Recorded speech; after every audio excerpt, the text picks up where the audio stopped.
Ladies and gentlemen, please rise for the national anthem.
Please be seated.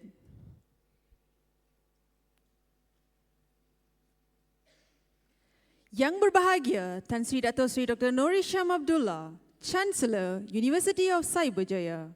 Yang berbahagia Dato' Pahlawan Dr. R. Mohanadas, Deputy Chairman, Board of Governors, University of Cyberjaya. Yang berbahagia Dato' Dr. Hari Krishna K.R. Nair, Director, Hospital Kuala Lumpur. Yang berusaha Profesor Dr. Muhammad Salmi bin Muhammad Sohud, Chairman, Board of Directors, University Malaysia, Terengganu. Yang berusaha Dr. Murugaraj Rajadure, Immediate Past President, Commonwealth Medical Association. Yang berusaha Professor Technologies Dr. Muhammad Zamri bin Ibrahim, Vice Chancellor, University Malaysia, Terengganu. Yang berusaha Professor Dr. Francois Terin, Deputy Vice Chancellor, Research and Enterprise, University of Cyberjaya. Yang berusaha Professor Dr. Azrin Ismadi Arifin, Deputy Vice Chancellor, Academic, University of Cyberjaya. Yang berusaha Dr. Muralidharan Munasami, Managing Director, National Cancer Society Malaysia.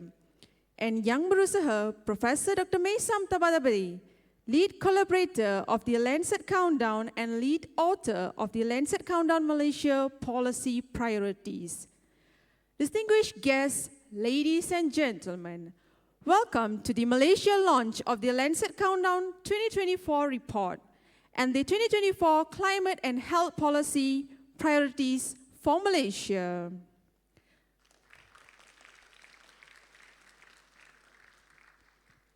This event is co-organized by University of Cyberjaya, University Malaysia Terengganu, and Commonwealth Medical Association in partnership with Lancet Countdown. Now, it is my pleasure to invite Yang Berusaha Professor Dr. Francois Terin, Deputy Vice Chancellor, Research and Enterprise, University of Cyberjaya, to deliver the welcome speech. Please welcome him to the stage. I've got this. Okay, thank you. Yang berbahagia Tan Sri Dato' Sri Dr. Nur Hisham Abdullah, Chancellor, University of Cyberjaya. Yang berbahagia Dato' Pahlawan Dr. R. Mohanadas, Deputy Chairman, Board of Governors, University of Cyberjaya. Yang berbahagia Dato' Dr. Hari Krishna K.R. Nair, Director, Hospital Kuala Lumpur. Yang berusaha Professor Dr. Muhammad Salmi bin Mohamed Sohod, Chairman, Board of Directors, University Malaysia, Terengganu. Yang berusaha Dr. Murugaraj Rajaturai, former President, Commonwealth Medical Association. Yang berusaha Professor Technologist Dr. Muhammad Zamri bin Ibrahim, Vice Chancellor, University Malaysia, Terengganu. Yang berusaha Muralidharan Munasami, Managing Director, National Cancer Society Malaysia. Yang berusaha Professor Dr. Azrin Esmadi Arifin, Deputy Vice Chancellor, Academic, University of Cyberjaya. Young Berusa Professor Dr. Muhammad Ikhwanuddin bin Abdullah, Director, Institute for Tropical Aquaculture and Fisheries, University Malaysia, Terengganu, and Young Berusa Professor Dr. Maysan Tabataba A, lead collaborator of the Lancet Countdown and lead author of the Lancet Countdown Malaysia Policy Priorities. Good evening, distinguished guests and colleagues. Welcome to the University of Cyberjaya for the Malaysia launch of the 2024 Lancet Countdown Report on Health and Climate Change. This landmark report examines the critical intersection of climate change and human health. The Lancet Countdown represents a remarkable collaboration among 40 academic institutions and UN agencies worldwide. Its mission is to provide evidence-based data and recommendations to protect public health while advancing climate action. The report offers crucial insights into extreme weather events, climate-sensitive diseases, and economic implications of both action and inaction. Malaysia's tropical climate makes us particularly vulnerable to climate-related health risks, including rising temperatures, flooding, and vector-borne diseases like dengue and malaria. These challenges require immediate attention and coordinated response. Today marks also a significant milestone with the signing of an MOU between the University of Cyberjaya, University Malaysia Terengganu, and the Commonwealth Medical Association. This partnership will advance research in climate change mitigation, health system strengthening, and food security. Universities play a crucial role in addressing these challenges. The University of Cyberjaya is committed to fostering education, research, and dialogue that generate innovative solutions. Our distinguished speakers will share valuable insight that can shape Malaysia's climate and health policy. And of course, we look forward to our Chancellor's keynote address, which will officially launch the report and outline climate and health policies priority for Malaysia. His leadership continues to bridge the gaps between science, policy, and public health.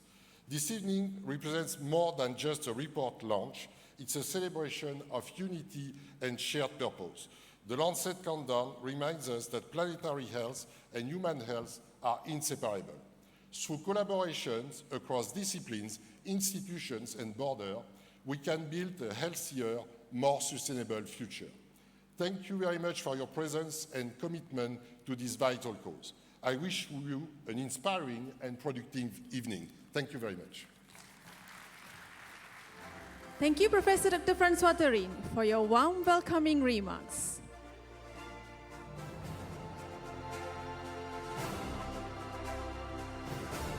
Ladies and gentlemen, allow me to invite Yang Berusaha, Professor Technologist Dr. Muhammad Zamri bin Ibrahim, Vice Chancellor, University Malaysia Terengganu, to share his speech. Please welcome him to the stage.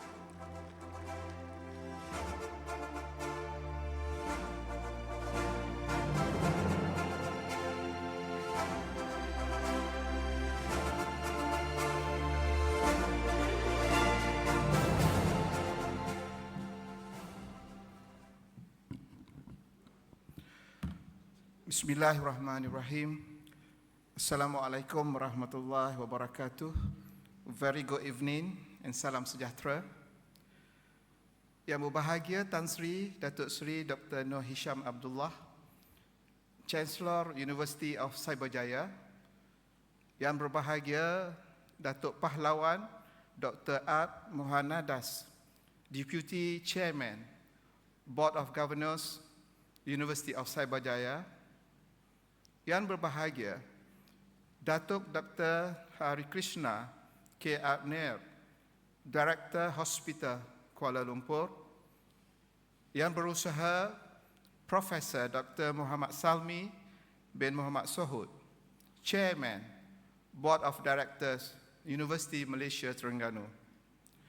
Yang berusaha Dr. Muruga Rajachurai, former President, Commonwealth Medical Association. Yang berusaha Muralitaran Munisami, Managing Director, National Cancer Society Malaysia. Yang berusaha Professor Dr. Francois Sterin, Deputy Vice Chancellor, Research and Enterprise, University of Cyberjaya. Yang berusaha Professor Dr. Azrin Esmadi Arifin, Deputy Vice Chancellor, Academic, University of Cyberjaya. Yang berusaha Professor Dr. Muhammad Ikhwanuddin bin Abdullah, Director, Institute of Tropical Aquaculture and Fisheries, Aquatrop, University Malaysia, Terengganu. Yang berusaha Profesor Marinah binti Arifin, Deputy Vice Chancellor, Research and Innovation, University Malaysia, Terengganu. Yang berusaha Profesor Dr. Mesam Tabatabir, lead collaborator of the Lancet Countdown and lead author of the Lancet Countdown, Malaysia Policies Priorities.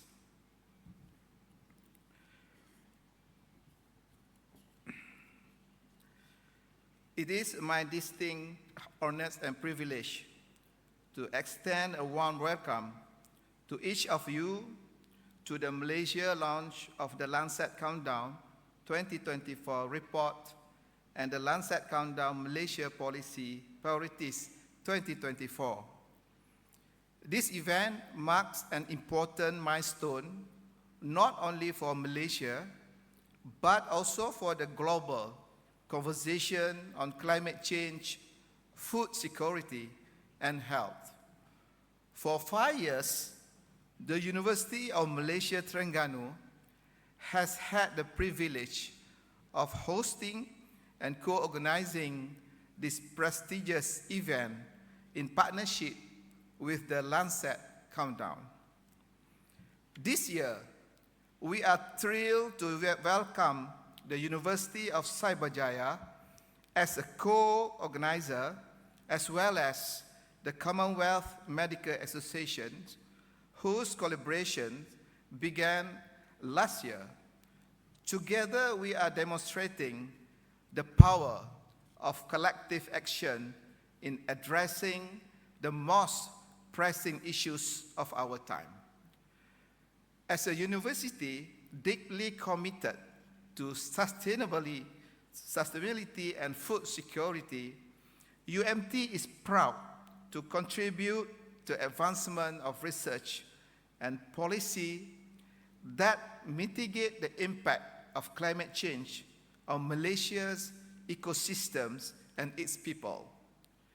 The findings in the Lancet Countdown 2024 report and the Lancet Countdown Malaysia Policy Priorities 2024 are a call to action for all of us to protect the health of our environment, our communities, and future generations. This year's MOU signing ceremony further strengthens our shared vision of working across 3 critical pillars, namely climate change, food security, and health. These pillars are at the heart of Malaysia's sustainable development goals and align with UMT's mission as a national hub for marine science and food security research. I would like to take this opportunity to extend my gratitude to the organizing committee, the Lancet Countdown team, and our distinguished partners for their unwavering commitment to this cause. I also wish to acknowledge the tremendous leadership of Datuk Sri Dr. Noor Hisham Abdullah, whose guidance continues to inspire us all. Ladies and gentlemen, let us seize this moment to deepen our collaboration and reaffirm our commitment to building a healthier, more sustainable Malaysia.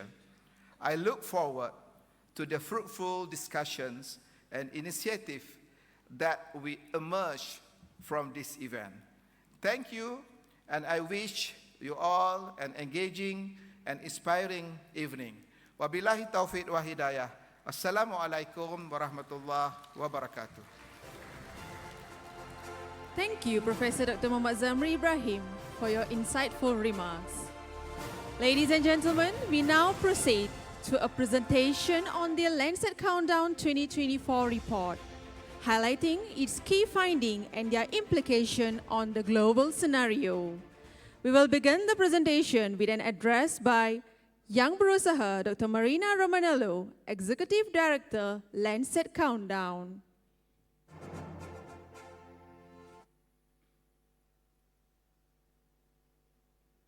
Hello, colleagues. Thank you so much for having me here in the launch event of the 2024 report of the Lancet Countdown for Malaysia. Thank you particularly to Tansari Datusari Dr. Noor Hisham Abdullah, to Professor Mohd Samri bin Ibrahim, to Dr. Muruga Raj Rasaturai, to Professor David Whitford, and of course to my wonderful colleague and Lancet Countdown Report co-author, Professor Maysam Tabatabai.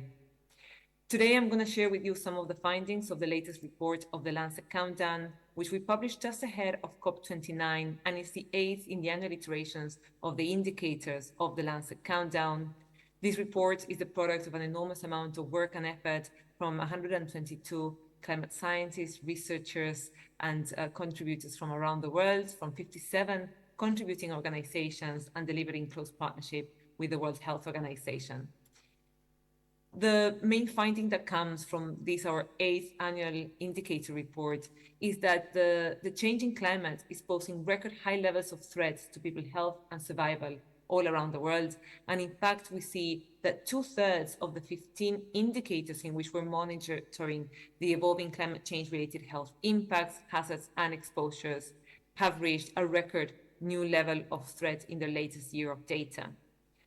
To give you some examples of what this looks like, we're seeing, for example, a record high level of estimated heat-related mortality of people over 65 years of age, these adult populations being particularly vulnerable to extreme heat exposure, to the health threats of heat exposure due to their lower thermoregulatory capacity, and generally the high incidence of underlying chronic health conditions.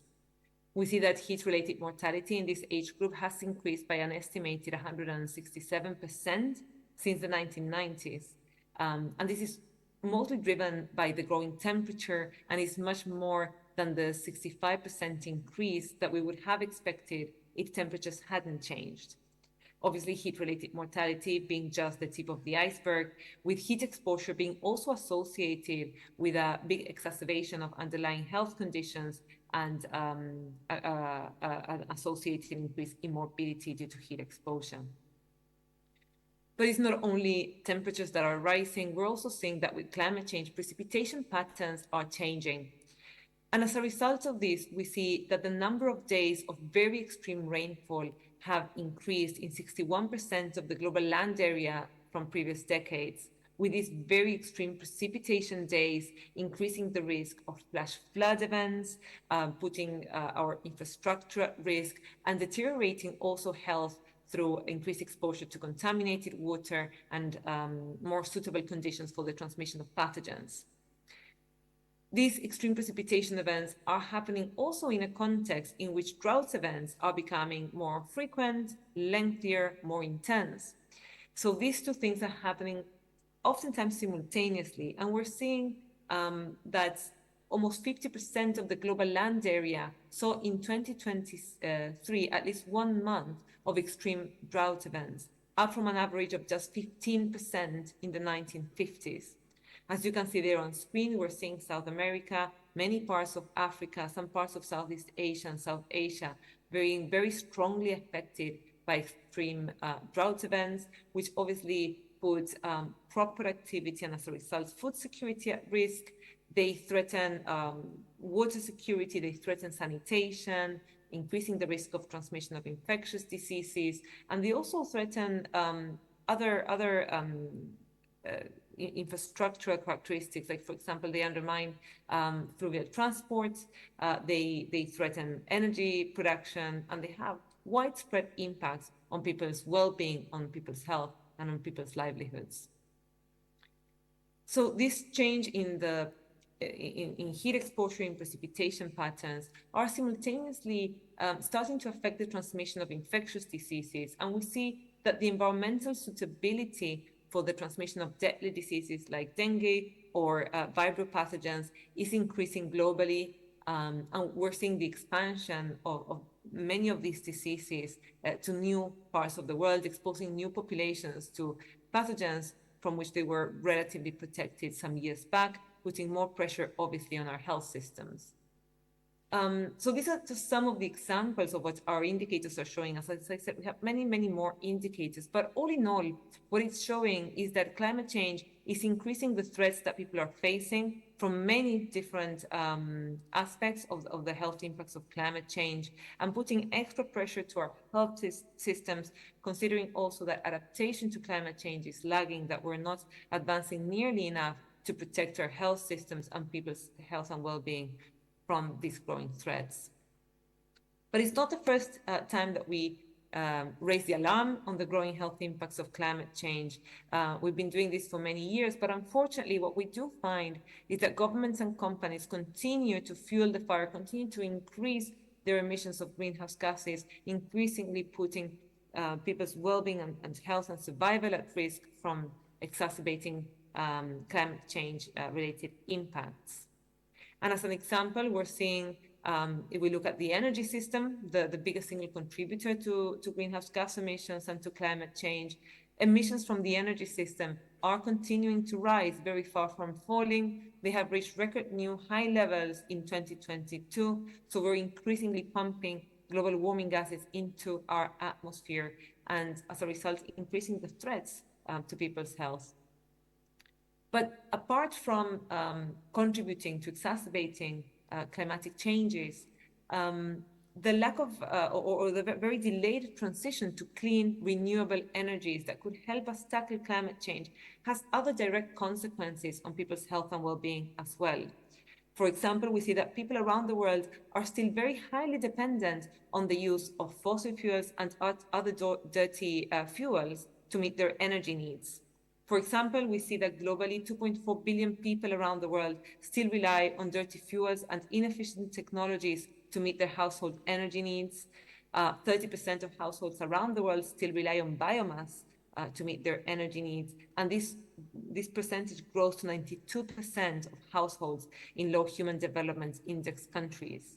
And what this means is that to meet the energy needs for carrying a healthy life, people are still turning to very dirty, very ineffective, very unreliable sources of energy. The burning of biomass is a symptom, or the dependence on biomass is a symptom of energy poverty that has widespread impacts on people's health and well-being. And that also leads to high levels of air pollution that is associated with the burning of biomass, with the burning of fossil fuels in cases where that is still the main source of energy and of other dirty fuels. And as a result, we're seeing that people are being exposed to very high levels of air pollution derived from from the burning of dirty fuels inside their homes. We estimate that in 2020, the burning of solid household fuels has led to 2.3 million premature deaths across 65 countries alone. And as you can see in the graph on the right, we see a big disparity between urban and rural households, with rural households disproportionately affected by the health impacts associated with the burning of dirty fuels, generally households that don't have access to an energy grid and to whom energy could be provided reliably and off-grid by clean renewable energy technologies. So these deaths could largely be avoided by a transition to clean energies and a reduced reliance on dirty fuels. Aside from this persistent burning of dirty fuels, another consequence of the delayed transition to clean renewable energies is that countries are still highly dependent on fossil fuel markets to meet local energy needs. Fossil fuel markets being very vulnerable to geopolitical tensions, very volatile markets. And we've seen that since the invasion of Ukraine, energy prices globally, the prices of fossil fuels in particularly, in particular have rocketed, and that has led to a very high increase in the energy prices globally. And to avoid a sharp increase in energy costs and to ensure that energy is still affordable to local communities, many countries have turned to providing subsidies for fossil fuels to keep energy costs down. As a result, in 2022, 84% of the 86 countries that we've analyzed were still subsidizing fossil fuels for a record net total of $1.4 trillion. And if you have been keeping in touch with the conversation at COP29, in COP29, countries were discussing the funding that was going to be made available for the world's most vulnerable countries to be able to act on climate change, to increase their adaptation interventions, to transition to healthy fuels. And while countries were requesting 1.2 trillion, a commitment was made for only 300 billion. So you can see that very sharp difference between the 1.4 trillion that were allocated to fossil fuel subsidies in 2022, as opposed to the much smaller 300 billion committed for supporting the most vulnerable countries towards climate action. Big disparity there. And we're seeing that this could be avoided by transitioning to healthy renewable energies and other reliable clean fuels. But as a result of these high energy prices and what has become a very profitable market, or has continued to be very profitable, we've seen that the 114 largest oil and gas companies around the world have increased their collective planned fossil fuel production levels. Even since last year, they have continued to expand their fossil fuel production plans and are now on track to exceeding the Paris Agreement's goal of 1.5 degrees of maximum heating by 189% in the year 2040, up from 173% in their projected emissions by March 2023. So oil and gas companies increasingly jeopardizing and threatening people's health and survival. So these are all very concerning findings. We see that we're not moving in the right direction, that we're increasing our greenhouse gas emissions. We're also seeing with this year's report that deforestation has been rising very sharply over the past years, removing also the world's natural carbon sink, with very concerning impacts to people's health and well-being. However, we also see some positives in this year's report. We see that the adoption of clean renewable energies is growing really rapidly, much faster than had been projected a few years back. More than 10% of all of the global's electricity is now being produced by clean new renewables. We're seeing that employment in the renewable energy sector is growing, and we're seeing important shifts in what this means for health. So I wanted to point you towards two of what we find the most encouraging findings. One of them being that efforts to reduce coal-related burning and coal-related pollution have been a huge driving force in the reduction of mortality associated with fossil fuel-derived outdoor air pollution. Fossil fuel-derived outdoor air pollution has fell by almost 7% since 2016, and almost 60% of this decline was due to efforts to reduce the air pollution coming from coal burning. So this demonstrates how many lives we can save and how effective it can be to tackle fossil fuel and dirty fuel related air pollution in terms of providing people with cleaner air, reducing the morbidity associated with air pollution, and saving lives every year. And the other area where we find very encouraging progress is, of course, in the engagement of the health sector with climate change. We're seeing particularly that WHO has now turned its attention and its focus on climate change action with its General Program of Work 14. And we're seeing also that the Alliance of Transformative Action on Climate and Health has now brought countries together to accelerate action from the health system on tackling climate change. And as a result, we've seen this very big increase in the number of countries undertaking assessments of their climate change related health vulnerabilities and adaptation needs, the V&A assessments, with just 11 countries reporting having completed their V&A assessments in 2022 against 50 countries declaring having completed them in 2023. And more countries, national health systems having developed health national adaptation plans, a number that grew from just 4 countries in 2022 to 43 countries in 2023. So health systems from countries around the world are increasingly evaluating their health adaptation needs and increasingly making plans to properly protect populations from the growing health hazards, really encouraging trends. Of course, we would want to see this being the 100% of countries, and there's a lot more work to be done. There's a lot more work to ensure that health systems have the necessary resources to increase adaptation measures and avoid the worst health impacts of climate change on people's health. And of course, to very radically accelerate our decarbonization efforts, our efforts to reduce greenhouse gas emissions, to ensure that we keep global heating within the boundaries of what we can still adapt and cope with.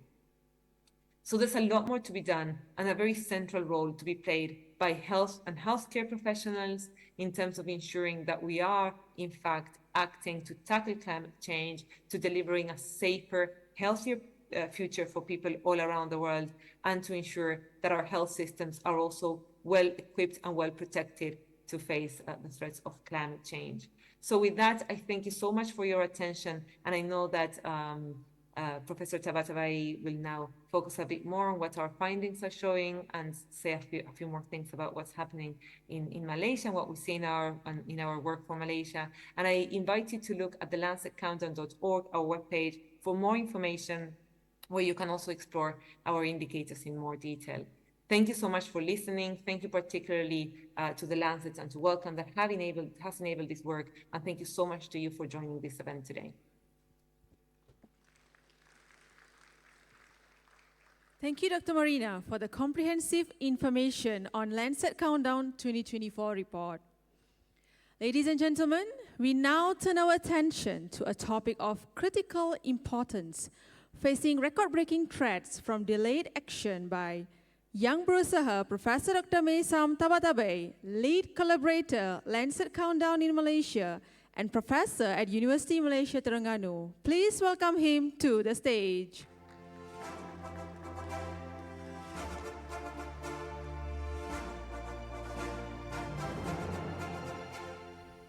Thank you so much. Ladies and gentlemen, it's a great honor to have the opportunity to be with you today. Tan Sri Hisham, Professor Salmi, Professor Zamri, Professor Francis, Professor Marina, Dr. Muruga Raj, and other high-profile members of the Board of Directors of University of Cyberjaya and University of Malaysia Terengganu. And key health professional here, we have distinguished directors who have honored us by joining us today. So Marina tried to walk you through some of the key messages of the Lancet Countdown 2024 report. And I have the opportunity and honor to walk you through some of them which might be of interest to the Malaysian community. So I'm delighted to let you know that this year we have also developed policy priorities and country data sheet for Malaysia for the first time, country data sheet, but we have done this for over 50 countries this year. So Marina informed you about heat waves, which is the most immediate result of climate change. As you can see here, all around the world, the exposure to heat waves is exacerbating. So more people are exposed to heat waves and more person days that's happening. So every person on average is exposed to around 14 heat wave days per person. It's a huge increase compared to the baseline scenario that we have developed, and that is for 2023. And it's important to understand that the vulnerable population, people over age of 65 and the newborn, the infants, are the most vulnerable to heat waves. And this is for Malaysia. This is specific data for Malaysia. From 2014 to 2023, each infant and adult over age of 65 was exposed to an average of 10 to 11 heat wave days per year, about 9 additional days compared to the baseline 1986-2005. Within the same period of time, the total number of heat wave days experienced annually by children under the age of 1 was 6.5 times higher than the equivalent demographic from 1986-2005. Adults experienced the same, and that number was 12.5 times higher than the baseline. So on a yearly basis, we are being exposed to increasing heat waves, and heat waves, everybody here, I think, got medical expertise, and heat waves affect our body through different mechanisms, including kidney failure, cardiovascular problems, and can lead to death. But that's not all. We are losing our labor capacity as a result of exposure to heat waves. Our capacity to work is affected by temperature and humidity, particularly in highly active jobs, such as agriculture and manufacturing. A record high 512 billion work hours were lost due to heat exposure in 2023. This is global. Around 50% above the baseline 1990-1999. And unfortunately, workers in low and medium Human Development Index, HDI countries, were worst affected, losing an average 221 and 291 potential work hours per week, per worker in 2023, compared to 89 and 41 potential work hours per worker in high and very high countries, HDI countries. So the poorer countries are being more affected. The countries which are not contributing to climate change, they are most affected, and that's the irony here. And that's about Malaysia.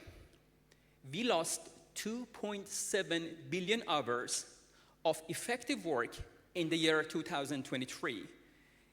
There was an increase of over 75% compared to the baseline 1990-1999. Now everybody can do the math here. 2.7 billion hours lost only in 1 year, and I'm going to share with you the monetized value of this number later. Heat-related mortality. This is an interesting global map here. People are dying as a result of exposure as well, and that's sort of a silent death because it's not reported anywhere in the news. So I already told you that extreme of heat can lead to heat stroke, heart disease, and acute kidney injury, and eventually death. And I told you that people over 65 years of age and below 1 year are most affected. In 2023, ladies and gentlemen, heat-related death among adults over 65 reached the highest level in the recorded history, 167% higher than the baseline 1990-1999. And this was double the 65% increase expected if temperature hadn't changed from the 1990s. And you can see here, I have marked our region. Malaysia is among the red countries in red. And this is something I think this is a concern shared by many, climate suitability for infectious disease transmission. Marina touched this issue in one of her slides. I am bringing to you the data for Malaysia here. You can see here that the climate suitability of the transmission of dengue, something that literally everybody in our country is afraid of, has increased substantially, 18.6% in the year 2014-2023 compared to the baseline 1951-1960. While we have been trying to control dengue, while we have been investing in eradicating dengue, everything we have done can be undone if the trend continues to go on as it is. It's not only dengue, the suitability of the transmission of malaria is also increasing. The suitability of transmission of Vibrio is also increasing.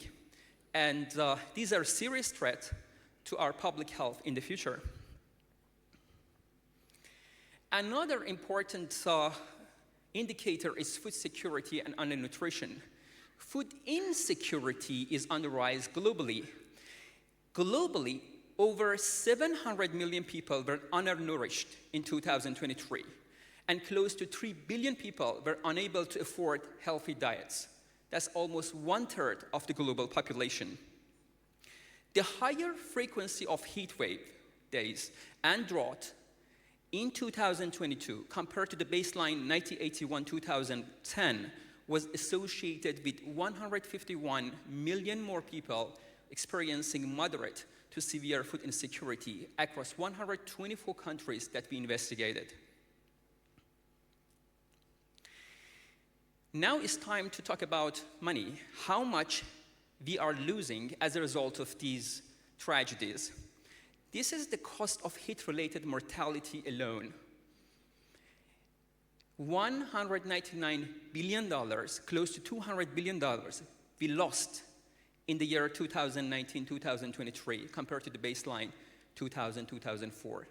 This is close to 200% increase in the monetized value associated with heat-related mortality. I shared with you that heat waves are causing us to lose our capacity to work. And I shared with you how much Malaysia is undergoing. So here you can see the loss of earning from heat-related reduction in labor capacity. The numbers are mind-blowing. $835 billion in 2023. That's the money we lost globally. And I'm going to share how much we lost in Malaysia. The agriculture sector, which is one of the most important sectors for us in Malaysia, was the worst affected. And they lost plenty of the incomes, the farmers. And here is Malaysia. So the economic impact of heat is brought to you here. 2.7 billion potential hours, I told you already, lost as a result. And agriculture and construction workers were hit the hardest, seeing 33% and 32% of the potential hours lost, and 20%, 25%, and 39% of the potential income lost in 2023, respectively. So when the agriculture sector is hit hard, then we should expect growing food insecurity. Mortality from ambient air pollution by sector. Global death attributable to particulate matter 2.5, PM2.5, from fossil fuel combustion decreased globally around 7%, but still 2 million people died in 2023 as a result of exposure to PM2.5. Just divide 2 billion by 365, and you'll see a huge number of people losing their lives every day as a result of such an exposure. And this is the cost of health impact of air pollution. I mean, you are not going to believe your eyes when you read this number. I told you that 2 million people dying, right, every year, 2023. How much this has cost humanity? Close to $5 trillion. As a result of premature death, we are suffering because of exposure to fossil fuel combustion particulate matters.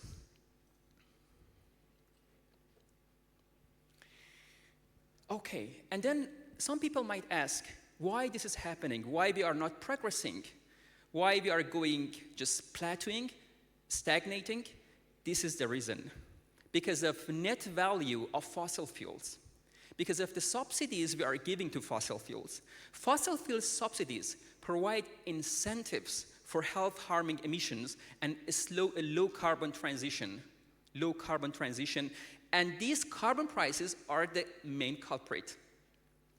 Out of 86 countries we studied in 2022, 72 countries are heavily subsidizing fossil fuel, amounting to $1.4 trillion. The value of the resulting net subsidies exceed the entire national health budget of 23 of these countries. So we spend more on subsidizing fossil fuel than improving our healthcare system. And this is for Malaysia. In 2022, Malaysia had a net negative carbon revenue. meaning that we have subsidized fossil fuel for a value of $16.8 billion. That's the amount of money we spend in 1 year encouraging people to use more fossil fuel. When a country subsidizes fossil fuel, very, very directly, they are hampering the transition toward renewable energies because the competition is not fair anymore.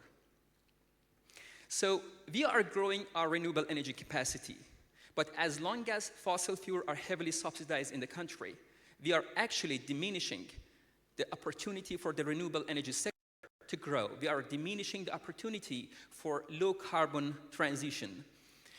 We are not advising governments to remove subsidies altogether. We advise gradual reduction of subsidies while spreading safety net all around the country in order to protect the most vulnerable parts of the population economically or financially. And this is what many countries have been doing. We strongly believe that the Malaysian government is on the right track. And we see how the policies have been developed, but we hope that in the future, we will see more serious actions and more effective safety net for the most vulnerable in order for them not to be affected by the growing prices. I'm gonna end my talk with the same key messages Marina presented. These are the 3 key messages that we put in the Lancet Countdown 2024 report. People all around the world are facing record-breaking threat to their well-being, health, and survival from the rapidly changing climate. The second one, which is disappointing, is that government and companies continue fueling the fire, increasing the risk to the health and survival of people worldwide. And finally, some evidence of progress showcases the opportunities to build an equitable and healthy future, but funding needs to be urgently redirected to action that benefit people's health and well-being. One more time, I would like to extend my sincere appreciation to University of Cyberjaya and to Commonwealth Medical Association for the valuable collaboration with my home university, University Malaysia Terengganu, for organizing this event. I would like to thank you all for honoring us by attending this ceremony. I would like to extend my appreciation to my colleagues at the Lancet Countdown, over 300 of us working together throughout the year to develop this report. And I would like to thank Wellcome Trust for providing us unrestricted access to funds to do this research, and of course the Lancet for providing us with the platform to publish our report. Thank you so much, and I hope you enjoy the rest of the event. Thank you, Professor Dr. Meisam, for sharing the critical insights.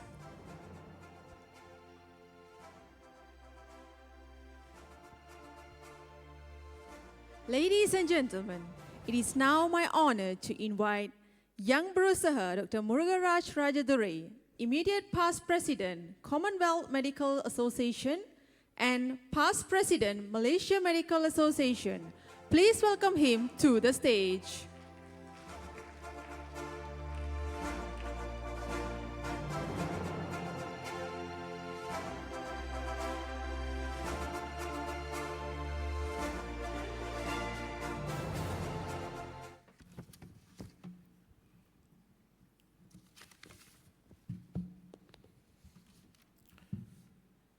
Yang berbahagia, Tan Sri Datuk Sri Dr. Noor Hisham Abdullah, Chancellor University of Cyberjaya. Yang berbahagia, Datuk Pahlawan Dr. R. Mohandas. Yang berusaha Profesor Dr. Muhammad Salmi bin Muhammad Sohud. Yang berusaha Profesor Dr. Muhammad Zamri bin Ibrahim. Yang berusaha Mulidaran Munisami. Yang berusaha Profesor Dr. Frankios Terin. Yang berusaha Profesor Dr. Azrin Esmadi Arifin, yang berusaha Profesor Dr. Muhammad Iqwa Nudin bin Abdullah, my very good friend, President Malaysian Medical Association, Dr. Kawinda Khaira, yang berusaha Profesor Dr. Meisam Tabatabai. Very good evening to everyone. It's great to be here again. Actually with the Lancet, this is my 3rd launch with Professor Tabatabai. We did one last year in UITM, and the one before that was in MMA House. I'd like to thank Dr. Marina and Professor Dr. Mason for their report.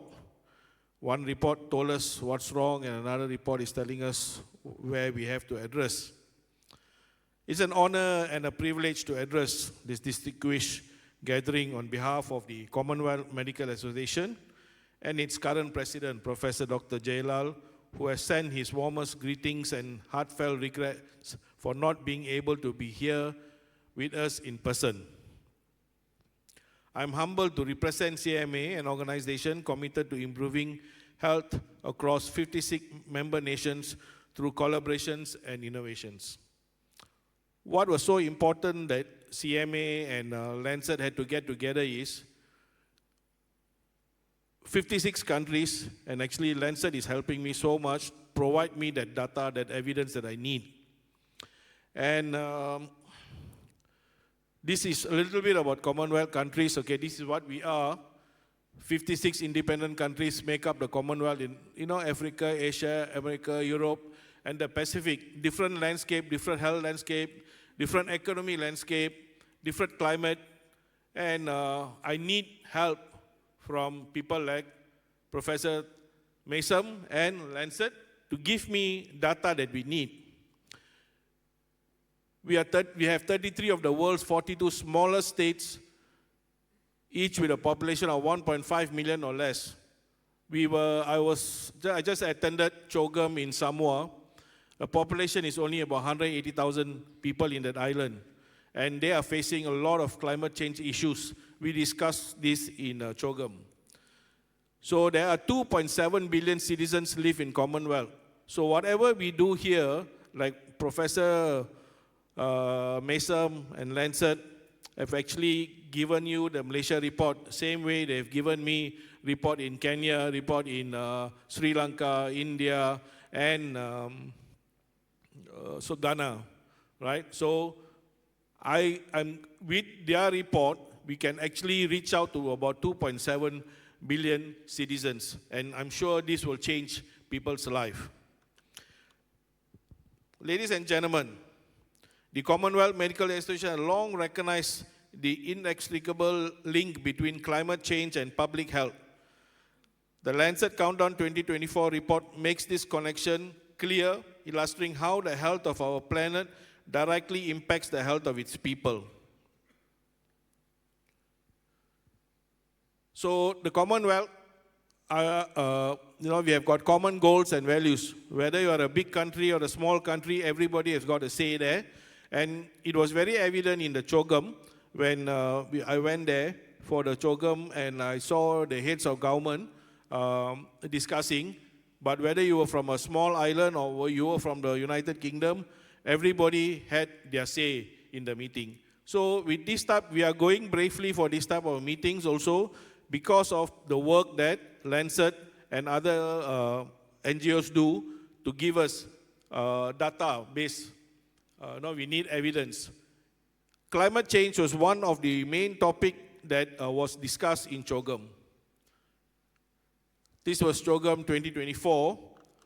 Our foreign minister had also come there, and they all had also had all these topics to discuss. We can help. We can definitely help. All of us play our role as doctors, as a good citizen, and after listening to Professor Mason, I'm sure every one of us are scared for our future generation. If we don't do something now, our grandchildren and the future generation will suffer. It is not me and you alone, but it has to be a collaborative effort. Everybody, associations, medical organizations, doctors, governments, they all have to work together. This is my boss, and even he speaks about it when we came to the CHOGM. Even he spoke about it. But this photo is just to show off a little bit. I can see Dr. Mohandas laughing there. But anyway, he actually addresses issues like this when they come to the CHOGM meeting. I'm sure all of us want to listen to our hero, our pandemic hero, Tan Sri Dato Sri Dr. Noor Hisham. Tan Sri, forever you will be remembered by all of us for the work that you did in the pandemic and how you steered us out of the pandemic. And we were doing better than many countries. Thank you, Tan Sri. Yeah. Thank you, everyone.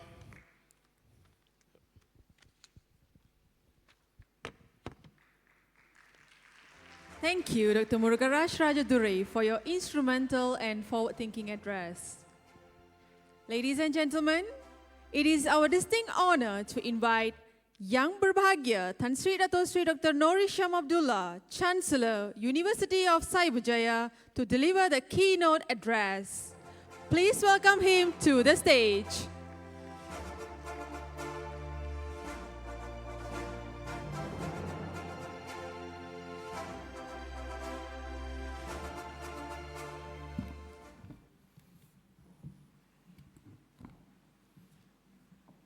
Thank you very much. Bismillahirrahmanirrahim.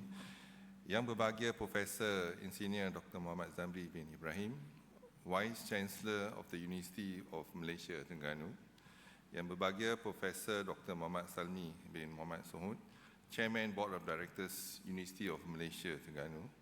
Yang Berbahagia Profesor Dr. Francois Erin, Deputy Vice Chancellor Research and Enterprise, University of Cyberjaya. Yang Berbahagia Profesor Dr. Azrin Esmadi Arifin, Deputy Vice Chancellor Academic, University of Cyberjaya. Yang Berbahagia Datuk Pahlawan Dr. Mohandas Ramasamy, Deputy Chairman, Board of Directors, University of Cyberjaya.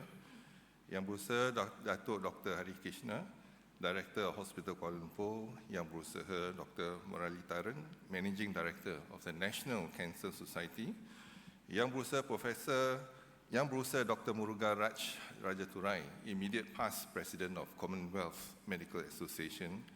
Yang Berbahagia Dr. Marina Romanello, Executive Director of Lancet Countdown.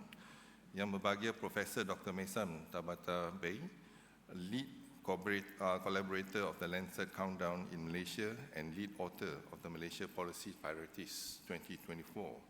Distinguished guests, ladies and gentlemen, Assalamualaikum warahmatullahi ta'ala wabarakatuh. Salam sejahtera and a very good evening. It is both a privilege and honor to stand before you at this significant occasion, the Malaysia launch of the Lancet Countdown 2024 report and the Malaysia Policy Priorities 2024. Today we are here not just to witness the unveiling of the critical research, but to reaffirm our collective commitment to addressing some of the most pressing challenges of our time: climate change, food security, and health. Ladies and gentlemen, the nexus between climate change and public health is undeniable. Rising temperature, extreme weather events, shifting disease patterns are no longer distant threat, but urgent realities affecting millions worldwide, including here in Malaysia. From dengue outbreaks exacerbated by changing weather patterns to the increased risks posed to vulnerable populations during heat waves and floods, the impact of climate change on health are far-reaching. The Lancet Committee and the Lancet Countdown 2024 report serve as a stark reminder of the urgent need for action. It highlights the necessity of integrating health into climate policies, recognizing that a healthy population is essential for a resilient nation. The Malaysia Policy Priorities 2024, developed as part of this initiative, provide a roadmap tailored to our national context, addressing areas where we must act swiftly and decisively. This year's theme is particularly timely as it aligns with our national commitment to the United Nations Sustainable Development Goal. Climate change mitigation and adaptation, enhance food security, and improve public health systems are integral to achieving these goals. Through the Memorandum of Understanding signed today, the University of Cyberjaya, University Malaysia Terengganu, and the Commonwealth Medical Association are paving the way for groundbreaking collaborations that embody the spirit of this sustainable development goal. As Malaysia's former Director General of Health, I witnessed firsthand the profound impact that collective action can have during the pandemic COVID-19. We need to leverage on all the lessons learned during the pandemic to strengthen our health system to be more resilient in future.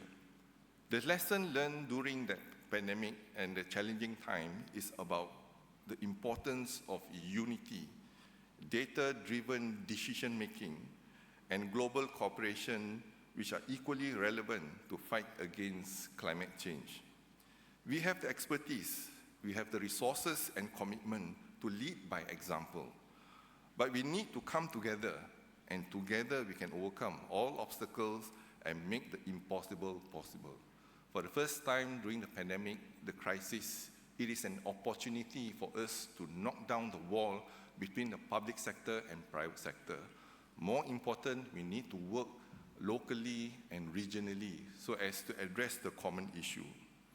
Now, as the Chancellor of the University of Cyberjaya, I am proud of the role of this institution in advancing research and education on climate and health. But this is a shared responsibility that requires collaboration across all sectors of the society.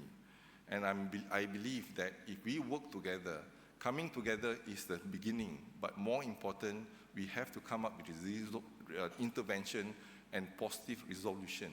How can we strike the balance between the current issues and challenges and mitigate the issues of climate change in time to come? This event is not just about highlighting problems, but about showcasing solutions and intervention. It is also about fostering partnership, investing in innovative research, creating policies that prioritize the well-being of our people and the health of our planet. I would like to take this responsibility together. I think coming together and share the responsibility to extend my deep gratitude to the Lancet Countdown, the organizing committee and our partners for their tireless effort in making this launch possible. This is an important responsibility, shared responsibility among us. If we do not address this issue, no action is an action. Therefore, we must come together to brainstorm and come up with solution, not only addressing the problem, and how can we move forward the solution and transcend the solution into policies and implementation in time to come. Your work is vital and your dedication inspires hope for tomorrow. To the younger generation here today, I urge you to carry forward the torch of sustainability and innovation. The future of Malaysia and indeed the world depends on actions that we take today. Let us seize this opportunity and moment and work together to create a legacy of resilience, equity, and health for generations to come. In conclusion, let us recognize that our shared humanity binds us in this fight. I think COVID-19 have taught us to come together. I think that's first formula, coming together to address the problem. This is the common issues that we have, and we need to come and decide how can we come up with creative ideas and innovation and to mitigate the climate change. And how do we strike the balance, the current issues and problems today, and how are we transcend and transform our healthcare system and our resilience in our health system for a better tomorrow in time. So I'm sure by embracing collaboration, creative ideas and innovation, compassion, we can overcome the challenges before us and build a healthier, more sustainable Malaysia to come. Today we are challenged not only climate crisis, health crisis, we also face economic crisis, social crisis, and the worst is political crisis. Having said that, I think again, more importantly that we come together to have discussion, positive discussion, and come up with creative ideas in solution and intervention to make a difference in our health in this country. Ladies and gentlemen, with that, I'll thank you for all your attendance today, and thank you very much for your contribution, more so to the Lancet Committee, and I'm sure that this is just the beginning and we can make a big difference in healthcare in time to come. Sekian, wabillahi taufiq wa hidayah. Assalamualaikum warahmatullahi ta'ala wabarakatuh. Thank you, Tan Sri, for your empowering address. May I kindly ask you to remain on stage for the preceding event. We now proceed to the signing of Memorandum of Understanding. I would like to invite the following signatories for the signing ceremony. Yang Berusaha Profesor Dr. Francois Terin, Yang Berbahagia Profesor Teknologis Dr. Muhammad Zamri bin Ibrahim, Yang Berusaha Dr. Murugaraj Rajadurai. And also, I would like to call upon Yang Berusaha Profesor Dr. Azrin Esmadi Arifin and Yang Berusaha Professor Dr. Muhammad Salmi bin Muhammad Suhud to witness this significant moment on the stage.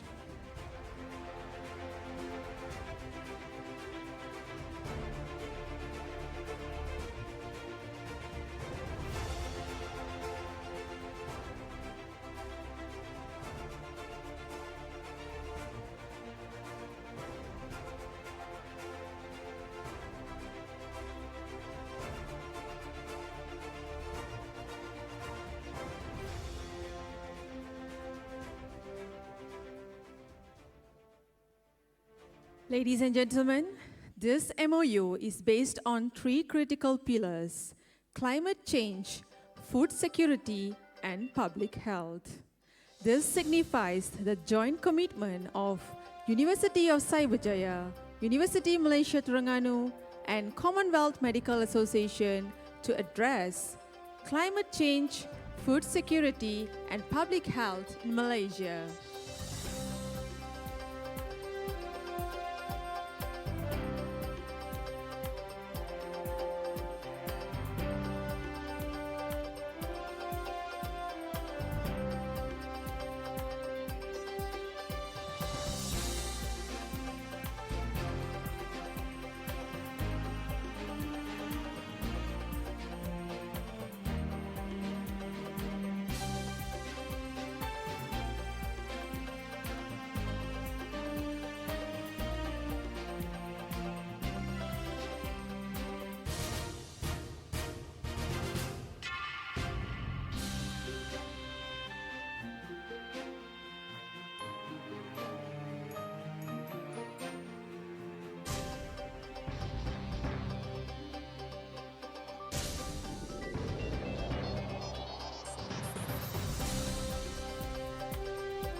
Congratulations and a round of applause to all partners on this meaningful collaboration.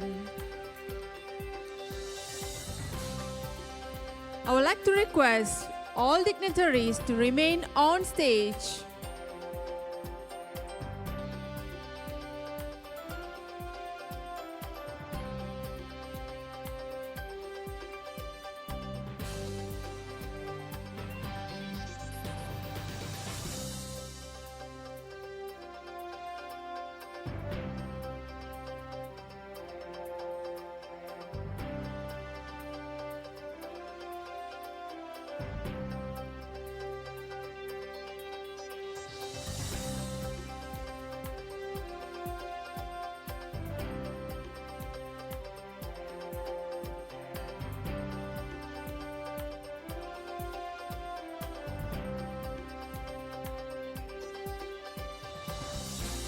We will now proceed to unveil the 2024 climate and health policy priorities for Malaysia. I invite Yang Berbahagia Dato' Pahlawan Dr. R. Mohanadas, Yang Berbahagia Dato' Dr. Hari Krishna K.R. Nair, Yang Berusaha Dr. Muralidharan Munisami, Yang Berusaha Profesor Dr. Muhammad Ikhwanuddin bin Abdullah, Yang Berusaha Professor Dr. Maysam Tabatabe, to join us on stage for this special moment.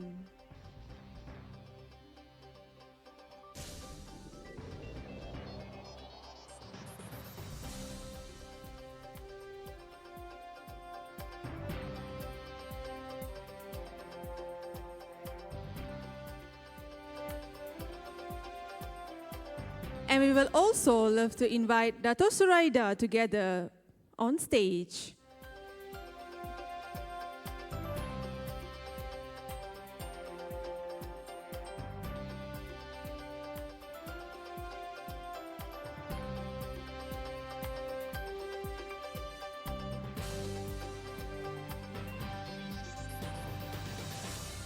We will now witness Yang Berbahagia Tan Sri Dato Sri Dr. Noor Hisham Abdullah and Yang Berusaha Professor Dr. Muhammad Salmi bin Muhammad Sohod to unveil the 2024 Climate and Health Policy Priorities for Malaysia. Please do us the honor.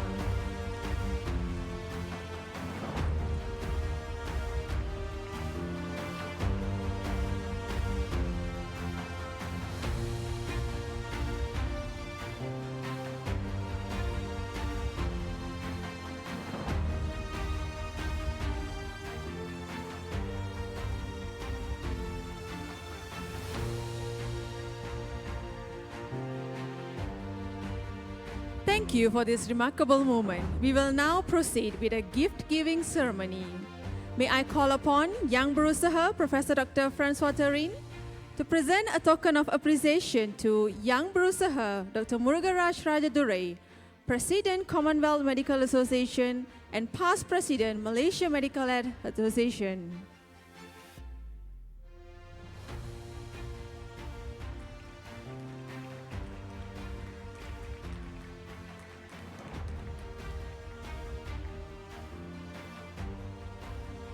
May I call upon Yang Berusaha, Professor Technologist Dr. Muhammad Zamri bin Ibrahim, Vice Chancellor, University Malaysia Terengganu, to receive a gift from University of Cyberjaya.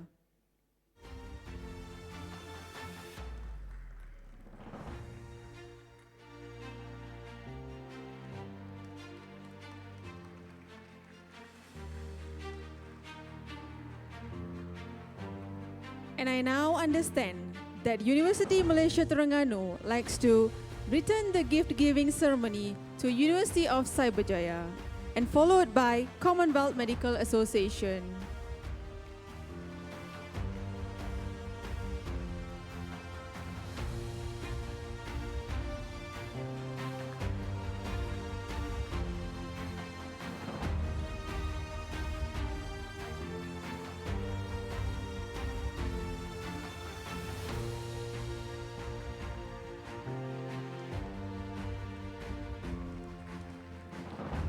Ladies and gentlemen, as an extended effort to the sustainable climate action, University of Cyberjaya has committed to plant trees in the name of each of our honored guests. Professor Dr. Muhammad Salmi bin Muhammad Sohod,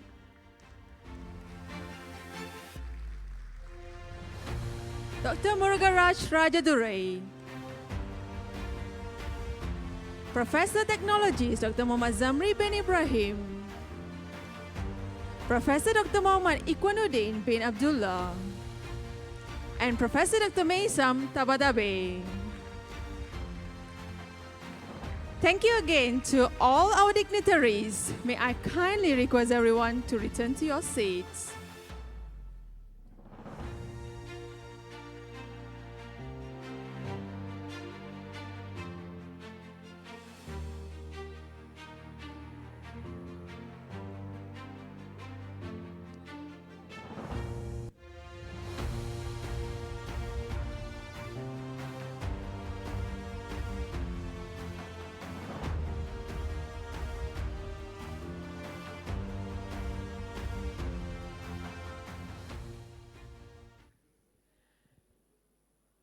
Ladies and gentlemen, to celebrate this major accomplishment, we will enjoy live performance by University of Cyberjaya's talented student. And I would like to request everyone to join for a group photo session after the live performances. Please welcome Hani Junaidi, Ken Somongsong, and Christina on stage.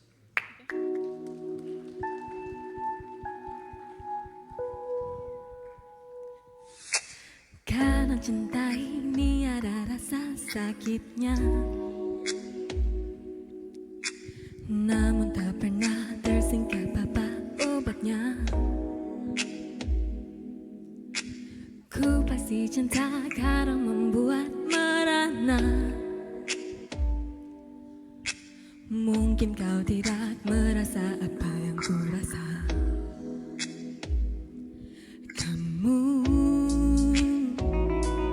Kamu terus lewati setiap mimpi-mimpiku. Kamu terus merasuk dalam jiwa ragaku.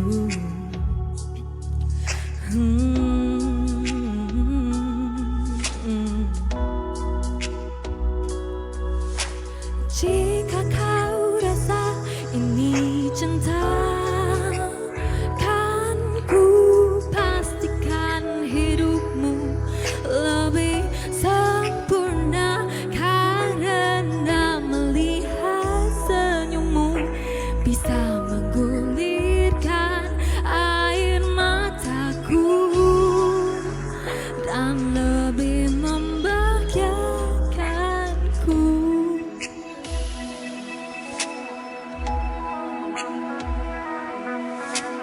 Hanya tak mampu ku pendam segala rasa.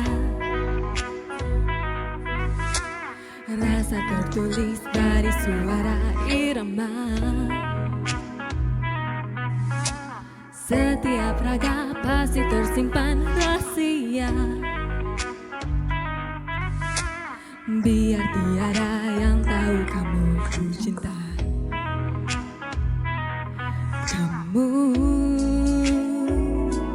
Kamu selalu lewati setiap mimpi-mimpiku. Kamu terus merasuk dalam jiwa ragaku.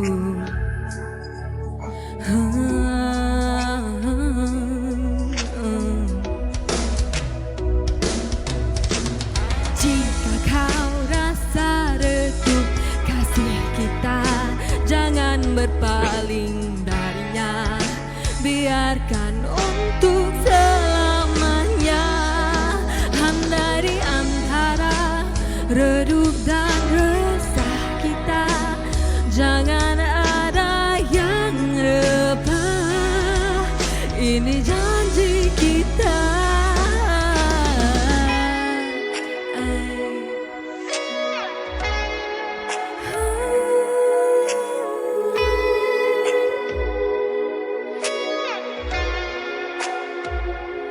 Jika kau rasa ini cinta, kan ku pastikan hidupmu lebih sempurna karena melihat senyummu bisa menggulirkan air mataku dan membahagiakanku.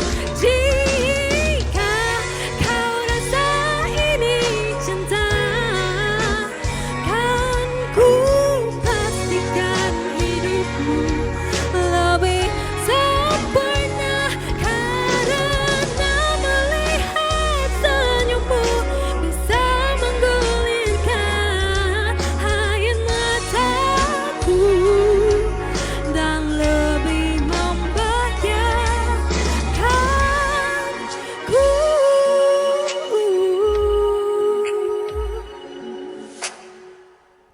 Thank you everyone. Thank you, Hani Junaida. This is an original song sung by her sister from Brunei. Next, we will have Ken Somong Song on stage. Hello.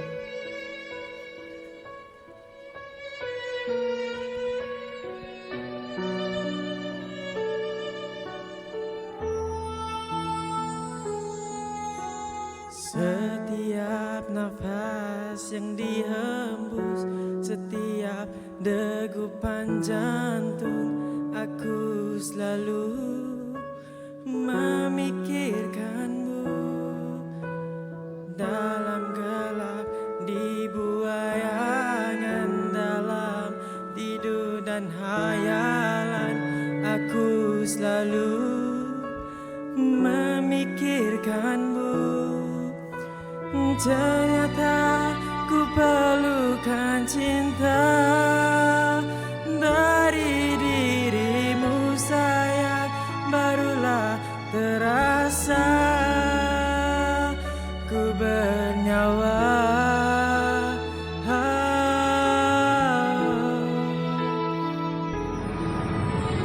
Kasihku, ku amat mencintai kamu, karena kau beri arti hidup. Ku kan terus mencinta sedetik lebih.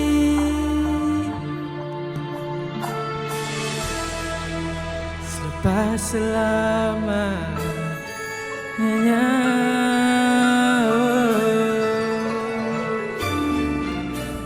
Jikalau penuh ketakutan dengan badai kehidupan, ku bersyukur adanya kamu. Biarlah kehilangan semua yang dimiliki di dunia, asal masih adanya kamu. Ternyata ku perlukan cinta dari dirimu sayang, barulah terasa ku bernyawa.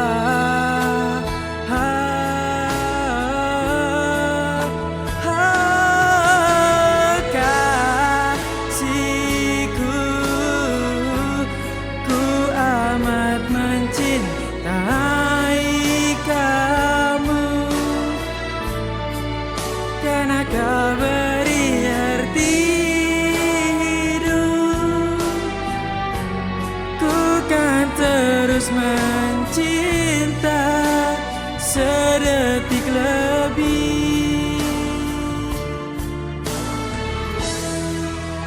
Selepas selamanya.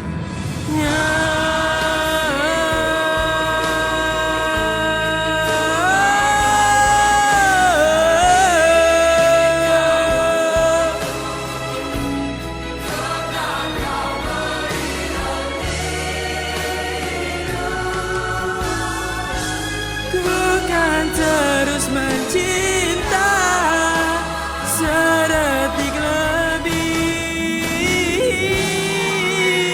Kasihku, ku amat mencintai kamu,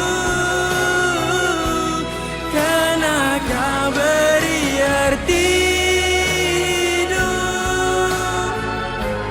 Ku kan terus mencinta sedetik lebih.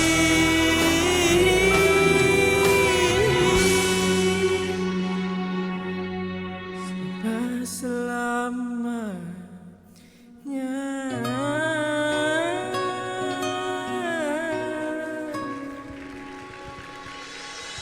Thank you. Thank you. Thank you, Ken Samongsong. He's our top performer of University of Cyberjaya. Next, I would like to invite Christina for her performance.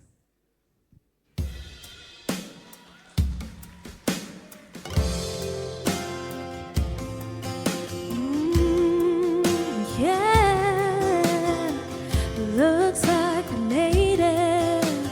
Look how far we've come, my baby. We might have took the long way. We knew we'd get there someday. They said, I bet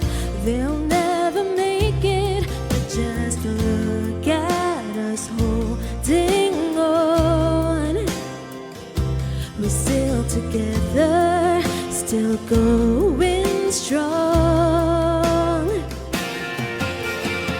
You're still the one I run to, the one that I belong to. You're still the one I want for life.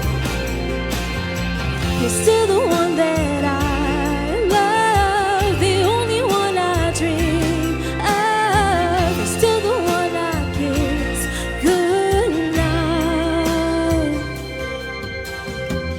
Ain't nothing better. We beat the odds together. I'm glad we didn't listen. Look at what we would be missing. They said, I bet they'll never make it, but just look at us holding on. We're still together, still going strong. Yeah, you're still the one I run to, the one that I belong to. You're still the one I want for life. Hey, you're still the one that I love, the only one I dream of. You're still the one I kiss goodnight. You're still the one.